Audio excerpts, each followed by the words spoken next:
আজ খুব সকালে আমি আর আমার বন্ধু সারা বের হয়ে গেলাম। জোয়ানজু যাব এবং ওয়াংজুর চারপাশটা দেখবো। এখানে বিভিন্ন ক্যাফে এবং গ্যালারিগুলো একটু ঘুরে ঘুরে দেখবো, কিছু ট্র্যাডিশনাল প্লেসে যাব। আর ওয়েদারটাও খুবই সুন্দর, সানলাইট দিয়ে শুরু হয়েছে। আমরা প্রায় 10-15 মিনিট ড্রাইভ করার পর এসে পৌঁছালাম ডুবে গ্যালারিতে।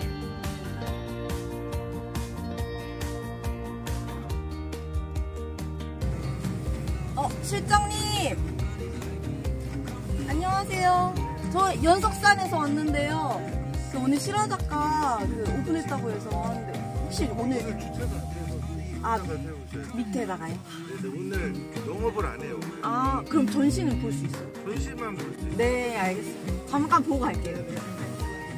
আমরা পার্কিংয়ের জায়গাটা জেনে নিলাম। এটি একটি রিসোর্টের মতন, ট্র্যাডিশনাল রিসোর্ট, এবং এখানে বিভিন্ন ধরনের ইভেন্ট হয়। এখানে গেস্টরা রাতেও থাকেন, গেস্ট হাউস আছে এবং বিভিন্ন ধরনের প্রোগ্রাম অ্যারেঞ্জ করা হচ্ছে। পাশে আমরা দেখতে পাচ্ছি। আমরা পার্কিংয়ে আমাদের গাড়িটা রেখে গ্যালারির উদ্দেশ্যে রওনা হব।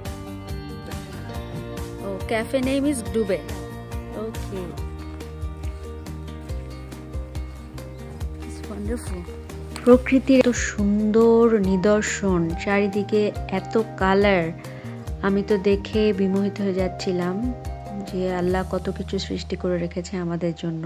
মানুষ সেই সাথে, সেই সৃষ্টির সাথে মানুষের ক্রিয়েটিভিটি, মানুষের চিন্তা, নেচারের সাথে কি সুন্দর করে সামঞ্জস্য করে তৈরি করা কটেজগুলো। মনটাই ভালো হয়ে যায় এখানে আসলে। ছুটিতে নিশ্চয়ই টুরিস্টরা এখানে আসে এবং এই গ্যালারিতে বিভিন্ন প্রদর্শনী হয়। বিভিন্ন আর্টিস্টরা এখানে রেসিডেন্সি করে এবং তাদের শো হয় এখানে। আমরা সেই শোই আজকে দেখতে যাচ্ছি। আমাদের একটা ফ্রেন্ডের শো এখানে হচ্ছে, কোরিয়ান আর্টিস্ট।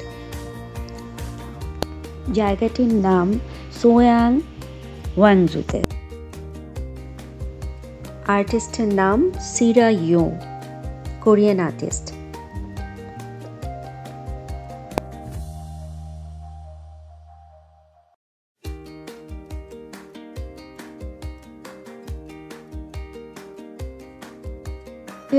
যে কোনো ট্যুরিস্ট প্লেসেই গ্যালারি থাকে এবং গ্যালারিতে বিভিন্ন ছবি প্রদর্শিত হয় এবং সাথে ক্যাফেও আমরা দেখতে পাই। শুধু কোরিয়াতে নয়, ওয়ার্ল্ডের সব জায়গাতেই মানুষের বিনোদনের চিন্তা সবার আগে থাকে। শুধু ক্যাফে বা বাণিজ্যিক কোনো জায়গায় খাবার, বিনোদন সব কিছু একসাথে মানুষকে যাতে আনন্দ করতে পারে, নিজেদের রিক্রিয়েশন করতে পারে, সেই ব্যবস্থাগুলোর কথা চিন্তা করে। প্রত্যেকটি ছবিরই একটি আলাদা আলাদা ভাষা আছে। ছবি শিল্পী তার ক্রিয়েটিভিটি দিয়ে, তার সৃজনশীলতা দিয়ে ছবিগুলো আঁকে এবং দর্শক এই ছবিগুলোর ভাষা বা এর সৃষ্টির সাথে নিজেদের মনের ভাষাকে মিলিয়ে একটা সুন্দর চিন্তার জায়গা তৈরি করে। সেই জন্য যে কোনো জায়গায় ছবি একটি বড় রকমের বিনোদন, যেটা চিন্তার প্রসার ঘটায়। তাই বিশ্বের সব জায়গাতে চিত্রকলাকে একটি আলাদা স্থানে আলাদা মর্যাদা দেওয়া হয়। এরপর আমরা গ্যালারি দেখা শেষে বার্গার কিংয়ে গেলাম। আমাদের লাঞ্চ টাইম হয়ে গিয়েছিল।